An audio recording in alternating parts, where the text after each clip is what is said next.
So ayun mga ka-hunters, so maraming salamat po sa inyong pag-click dito sa ating video. So sana po may ma-share ako sa inyo dito sa ating vlog na to na ginawa ko. Sana maganda yung pagka-edit natin at pagka-introduce natin ng topic. So bago po kayong umalis at bago nyo i-skip po ito, yung topic ko ngayon is paano ko na overcome o paano ko na adapt yung wind sa impact natin sa target natin pag pumuputok tayo ng mga target. So sana po suportahan niyo po yung video. Maraming salamat po sa inyong pagsuporta. Kung bago ka pa lang, paki-hit ng like, subscribe and bell para lagi tayong mga sa ating mga video. Kung meron po kayong karagdagang comment sa ating nagawang video na to, pwede nyo pong ilagay sa comment box at baka ma-correct natin yung ginagawa natin. Hindi ko nga pala itatakil dito about yung pellet sizes, pellet shape, kasi ang hirap yung mga ka-hunters i-explain. Wala akong graph na maibigay sa inyo para ma-share ko yun. So yung i-share ko dito is sa akin lang kaalaman. So pagpasensya nyo na kung masyado tayong madaldal. Thank you po. Pasok na natin yan. So yun mga idol, so panibagong araw, panibagong tips and tricks na naman tayo. So ngayong araw ay gagawa tayo ng wind drift test. So titingnan natin yung wind drift ng ating unit sa ganito kalakas na hangin. Nasa 26 km per hour yung takbo ng hangin dito sa atin from right to left. Tapos yung force nya is nasa 4. So yung ginagamit natin dyan sa Sterlach Pro is 4. Hindi tayo gumagamit ng miles per hour, kasi pag ginamit natin yung miles per hour, masyado siyang over yung masyadong drift sa computation nya. So ginagamit natin dyan is yung force. So saan nga ba natin nakukuha yung force? So may na-download tayo. Yan, yung na-download natin is yung tide. So dyan natin tinitingnan yung high tide and low tide din pag tayo namamaril o nag-fishing. So meron siya dyan wind. So doon natin nakukuha yung force niya kung ilan. So yun, papakita ko sa inyo. Dyan po yan. Yun, sa gilid natin. Yun. So yun, para sa akin mga ka-hunters, kung paano ko na mabasa yung wind, kung kailan ako mag-drift at kailan ako hindi mag-drift, is naka-base yun mga ka-hunters sa direksyon ng hangin. Direksyon ng hangin, kung yung hangin galing sa unahan ko at galing sa likuran ko. Pag sa likuran ko mga ka-hunters, hindi ako nag-hold ng drift or nag-hold ng hold over, hold under. So steady lang ako. Kung naka-spot on ako, spot on lang ako. Pero pag mga ka-hunters galing sa unahan natin yung hangin mga ka-hunters, nagdadagdag ako ng ilang allowance. Baka nag-hold over ako mga ka-hunters para dun sa drop ng pellet niya. Kasi yung pellet natin, pag kasalubong yung hangin mga ka-hunters, mas mabilis siya mag-drop. So mas may drop siya kaysa sa galing sa likod. Pag galing sa likod naman yung hangin natin mga ka-hunters, masyadong mabilis yung pellet natin tumakbo. Pag galing naman sa left or right, doon na siya talagang makikita mo yung drift ng pellet mo. So yun, sana po magustuhan nyo po yung ating video. Thank you po. Saan nga ba paano natin nakikita yung hangin ng directional hangin? So wala tayong gamit na wind meter. So pwede to mga ka-hunters, mga damo, ganyan. So yun, nakita nyo from right to left mga ka-hunters. Pwede din yung yosi, yung usok ng sigarilyo, or mga puno. Yan, mga puno mga ka-hunters. So tinitingnan ko rin sa puno kung gaano kalakas gumalaw yung puno. May puno mga ka-hunters na mataas, doon lang siya magalaw. Pero yung mga mabababang puno mga ka-hunters, like mga halaman na mabababa, hindi masyado magalaw. So marami tayong tinitingnan, kaya ang hirap i-explain mga ka-hunters kung paano mabasa yung hangin pag puputok ka na. Yung pellet weight, katulad ng mga slugs mga ka-hunters, so wala tayong slugs, so hindi tayo makapag-experiment ng slugs. Hindi ko kaya mag-afford ng slugs mga ka-hunters. So wala tayong slugs para matest kung paano siya mag-drift o paano siya ganun ka-drift sa ganito kalakas na hangin. Pero makikita nyo mamaya mga ka-hunters, kahit pellet, astro pellet lang yung gamit natin, makikita nyo yung wind drift ng pellet natin sa unit natin. Ito, pinatakbo natin mga ka-hunters ng 780 fps lang yung takbo niya para tipid tayo sa hangin at ang hirap magbomba. para sa experiment na to, pero nakuha natin tumama mga ka-hunters sa 134 yards sa ganito kalakas na hangin. Tapos meron tayong, kahit pangit yung groupings mga ka-hunters, considerable na yon sa lakas ng hangin ngayon sa 100 yards. So sa tatlong putok mga ka-hunters, tinamaan natin yung 5552 na sa 100 yards.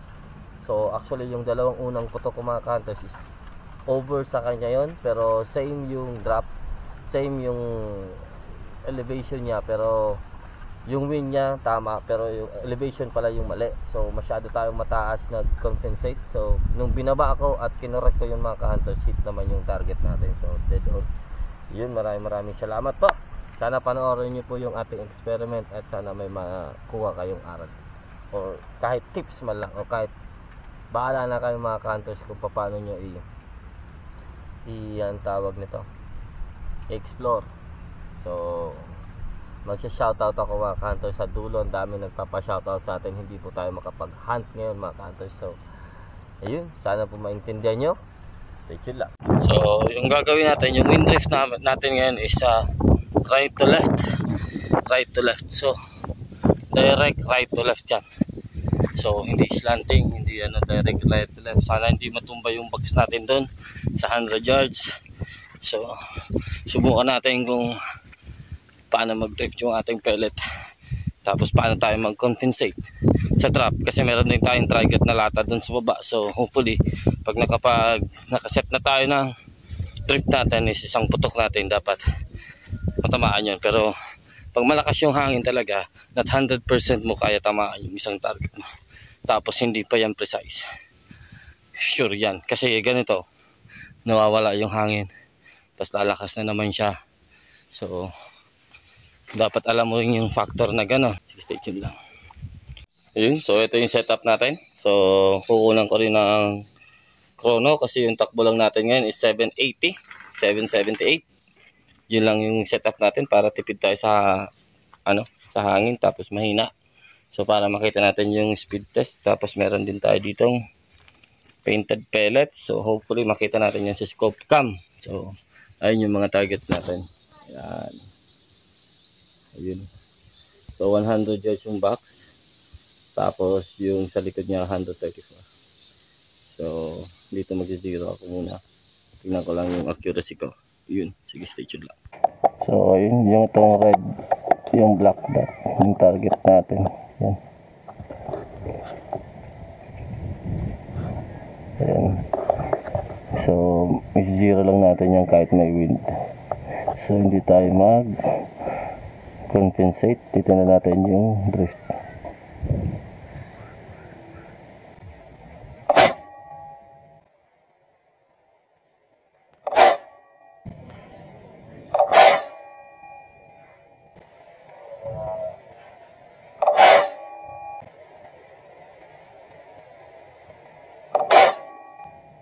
Yun.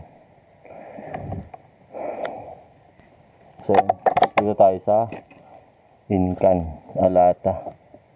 Yan o. Kita yan. Diyan. So, katabi lang yan dyan. Subukan natin mag-compensate o i-adjust na natin yan.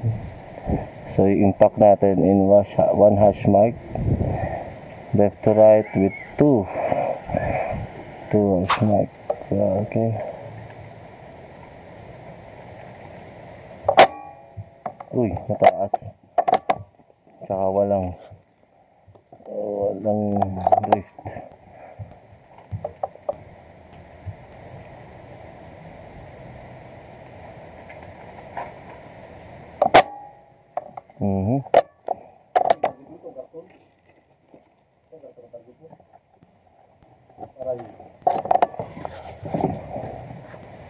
Balik natin dito mga ka-hunters. Parang ito yung tama talagang impact.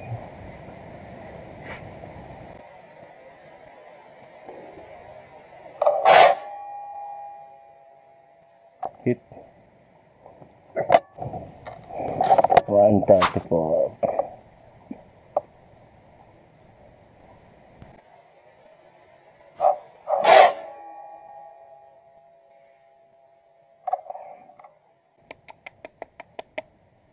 Mababa pero Hit.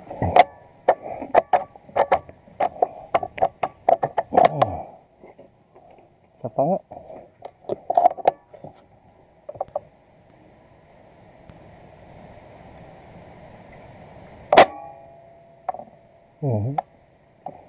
Kakaunti lang talaga main drip. Isa pa.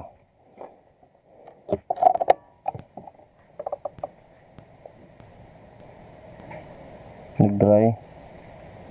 Dry yung. Ayan.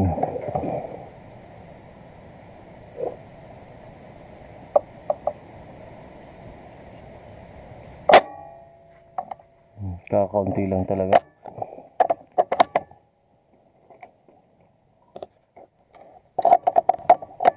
Gusto ko mahit pa isa. Kaso masyado nang mababa.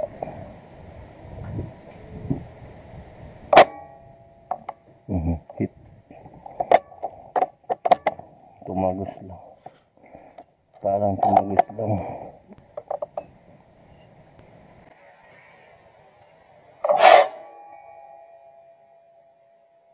Hit.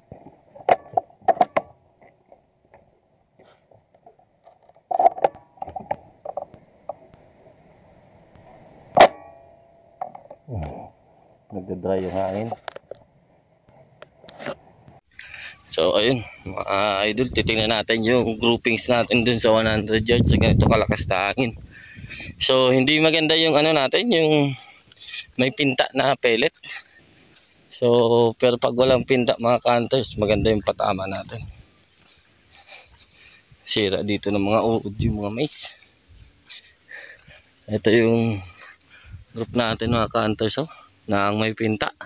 Yun yung walang pinta, yung sa gitna. So, pero yung ginamit natin dito, yung painted na pellet dito sa 100, pero dun sa 134, yung walang pinta mga counters, para sigurado tayong lilipad ng maganda. At titingnan natin dito yung groupings mga counters. 3 putok ata itong 100 na lata.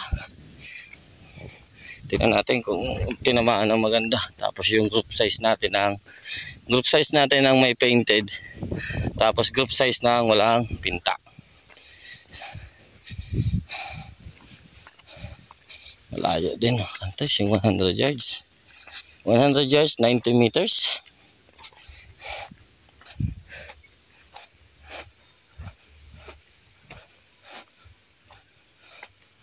So ito. Ito yung putok natin sa may pinta. Yan. Mga tama niya. Ito yung sa hangin. So, yung drift niya. Isang dangkal. Ito naman yung walang pinta mga counters. Ito yung baba. Ayan o. So ito yung group niya. So kapalad. So malaki pa. So ito yung hit natin na lata. So tagus mga counters. Lagay ko lang dyan. Paglaruan ko pa. So ito yung 134 yards mga counters. May tanim na pala ito mga counters.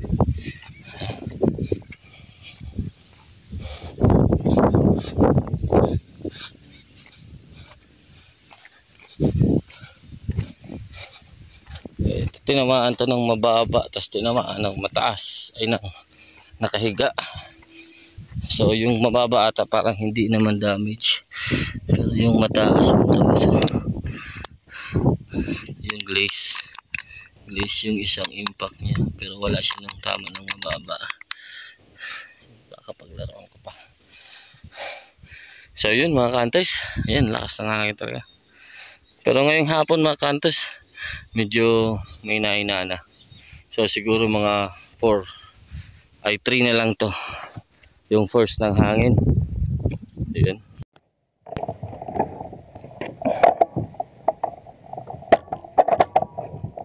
Ngayon mga kanto, susubukan natin yung 100 yards tapos 134 yards ng dead on.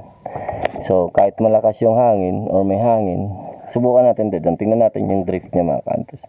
Kasi kanina tinesting natin yan na may drift na. So dead on lang natin yan. Yun. Ito yung mga kantos. So isang hash mark lang siya sa paa. Tingnan natin kung stable yung drop ng pellet natin kung banda.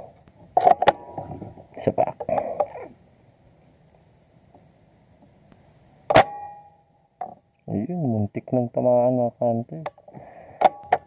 Okay. May nakikita ako dito mga ka-hunters. Hindi lang.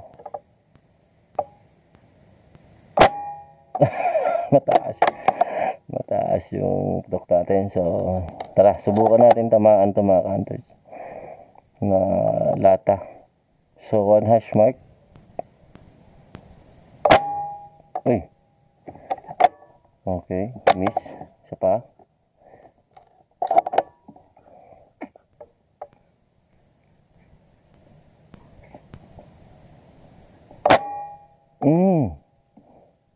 Bakit? Okay. Okay lang. Naghangin eh.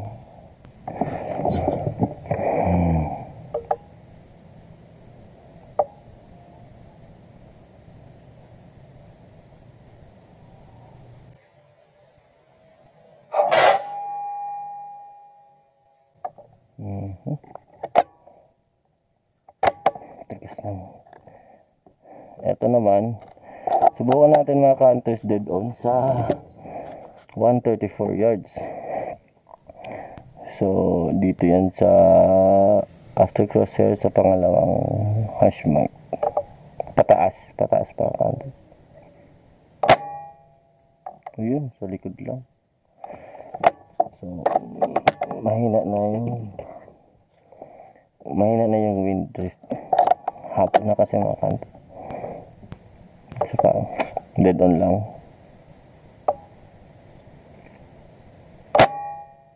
Yun. So 1, 2.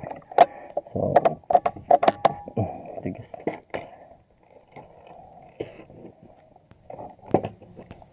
Kukorek tayo ng 2 hash mark. So 1, 2.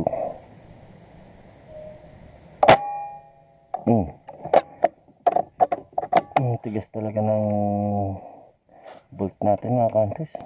Naglalak na yung ano. Sige pa, ulitin natin. So 1, 2.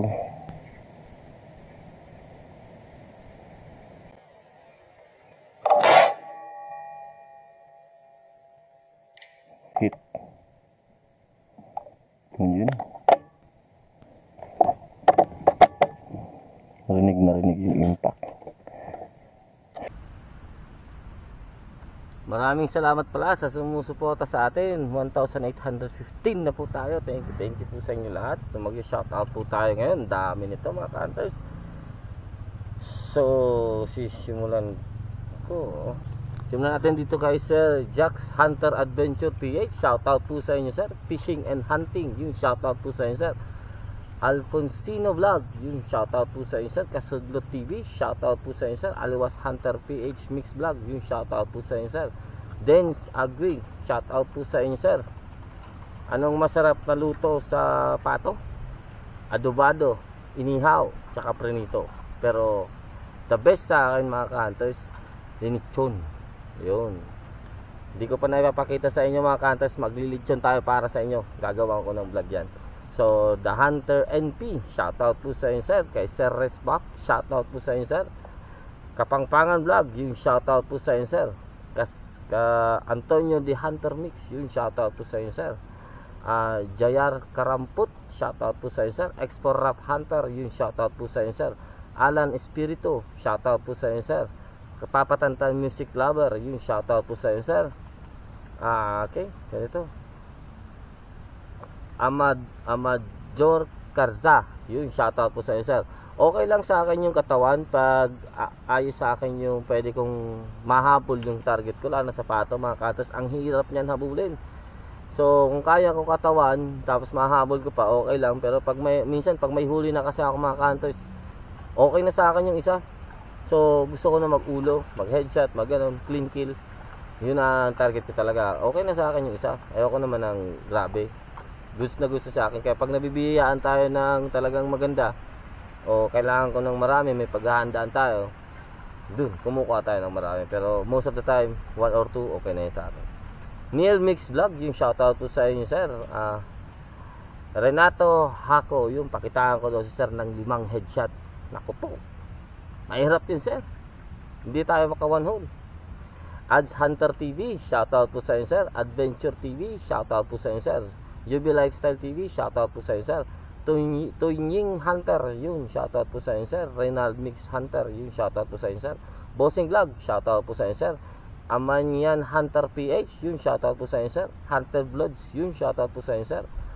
Tribo Detegri TV, shoutout po sa inyo sir. Product Sniper Mix Vlog, yun, shoutout po sa inyo sir. Ma'am Princess Freya, shoutout po sa inyo ma'am. Dempsey Hunter, yung shoutout po sa inyo sir. Hindi kita sir nakakalimutan, lagi kita na sa shoutout. Mag-comment ka lang sir sa baba. Biyahe ni Ramil TV, yung shoutout po sa inyo sir. Laging nadidelay yung drone natin mga ka-hunters pag sinalpakan natin ng SD card na 64GB. Pero pag 32GB, hindi siya nadidelay or walang SD card. Kasi pares naman yung kuha niya sa phone tapos sa SD card. So sinubukan ko lang naman SD card, pero mas okay sa akin yung walang SD card para smooth lang yung lipad niya. Victor Garcia, shoutout po sa inyo sir. Hunter Tolis Vlog, shoutout po sa inyo sir. Miel Kulado, yun, shoutout po sa inyo sir. Oo sir, hindi tayo nakapag-zero. Unang putok natin yung bagsak kasi. Mario Conde, yun, shoutout po sa inyo sir. MBC Hunter ng Arabiat, yun, shoutout po sa inyo sir. Katrina Taper, shoutout po sa inyo ma'am. Shoutout po, maraming salamat po sa inyong suporta. Okay, hanap pa tayo dito. Benjamin Pocus, yung shoutout po sa inyo. Hindi daw niya nako-connect yung phone, pero may tutorial ako niyan about sa drone sir. So pakitingnan na lang po. Alhambra Channel, yung shoutout po sa inyo ma'am. Harry Predator, yung shoutout po sa inyo sir. Tambay Hunter, yung shoutout po sa inyo sir. Okay, hanap pa tayo dito. Bukid Mix Vlog, shoutout po sa inyo sir.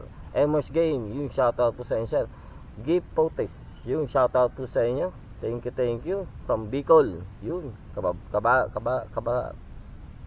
Bicolano, yun. June Savior Kabog, yun, shoutout po sa inyo. Balagbag Tiksay Mix TV na si sir. So yun, shoutout po sa inyo sir. Good luck sir. Ilocano Gunner, shoutout po sa inyo sir. Philippine Valiant Gunner, shoutout po sa inyo sir. Jules Hunting Vlog, yun, shoutout po sa inyo sir. Ka-Hunting Mix TV, yun, shoutout po sa inyo sir. The Experience, yung shoutout po sa inyo ma'am, sir. Okay sir. Okay, ano pa tayo dito? Ilocos Spear TV, Spear Gun TV. Valentino Layong, yun. Mas maganda talaga long barrel. Maganda siya yung long barrel, pero depende. Kasi kung masusukal yung area mong papasukan, hindi maganda yung long barrel. Pero kung pang competition tsaka pang prinking, maganda yung long barrel. Sa akin mas trip yung compact lang, maliit lang siya. Yun, hanap pa tayo dito nang hindi pa natin na siya shout out. Kusina ni Mamay, yun, shout out po sa inyo sir. Ma'am Jingjing, yun, shout out po sa inyo ma'am. Mark Magandat, yun, shout out po sa inyo sir. Steel barrel po yan. Old Arms Corps, pinuto lang. So steel barrel po yung unit natin kay Senders Rela. Yun, shoutout po sa inyo. Thank you po sa inyo lahat. Maraming salamat po sa patuloy niyong suporta. Hindi ko alam kung kailan tayo makakapag-hunting ulit mga ka-hunters. So may sinosurvey akong bagong spot. So hopefully mag-araro na yun. Malinis na yung area para makaputokan na natin yun. So yun, para the best na yung putukan natin doon. Dire-diretso na tayo kahit gunban mga ka-hunters. Iiwan natin tong unit natin dun sa lugar para hindi na tayo magbibit-bit. So kailangan lang natin to maibiyahe ng safe. Tapos iiwan na siya natin doon. Doon na natin siya. Tayo na lang ang babalik-balik. So yun, sana hindi mawala at huwag pakialaman. So yun, sige, stay tuned. Isang diskarte lang sa windy condition mga ka-hunters is practice lang ng practice sa mga malalakas yung hangin. Pag ganito malakas yung hangin mga ka-hunters, mas gusto ko magpalipad ng pellet. Kaya siguro nakakabira tayo ng mga malalayo. Tsaka kahit malakas yung hangin. So yun, maraming salamat sa inyong panonood. Sana may natutunan kayo, sana may naituro ako sa inyo, or may nakuha kayong aral dito o diskarte. Hindi ko alam kung meron mga ka-hunters. So maraming salamat na rin sa inyong panonood. Hanggang dito na lang. Take care, God bless, peace out.